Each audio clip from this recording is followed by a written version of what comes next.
Good day guys. So para sa tutorial po ng payment gateway, so kailangan po mag-register muna kayo dito sa Sendet, no?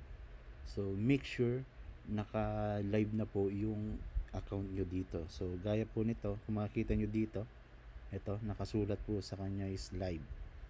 Okay? So once naka-live na po kayo, so punta lang po kayo dito sa settings, then sa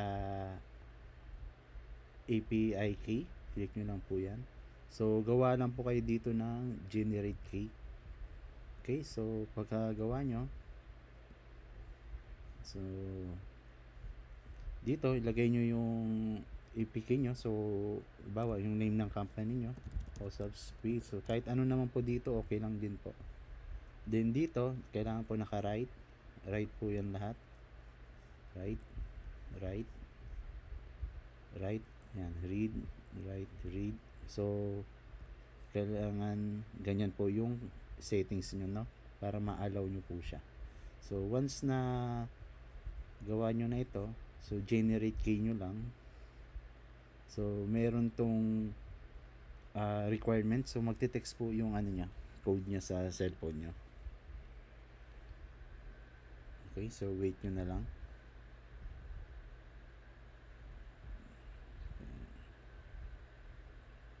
So wala pa siyang dumarating. Okay, so na-receive na natin. So 155,798. Okay, so eto, once na nakagawa na kayo, i-copy nyo to, then punta kayo sa system nyo for integration, payment gateway, then ilalagay nyo siya dito, ipipaste nyo siya. Ayan, paste nyo. Then dito, pwede kayo maglagay ng convenience fee, no? Kung for example si client, lalagyan nyo siya ng convenience fee, for example 15 pesos, so pwede nyo siyang lagyan. Okay, mag-a-add po yan dun sa bill nya.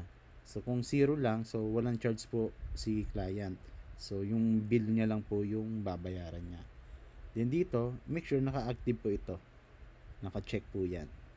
Then yung expired, ang ibig pong sabihin nito, once nag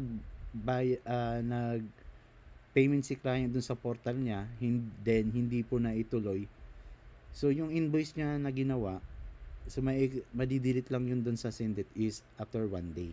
Okay, so yun ang ibig sabihin po nito. So nilalagay ko lang dito is 1 day lang, so para kinabukasan mabubura yung dati niyang invoice, so mag-create ulit siya ng bago.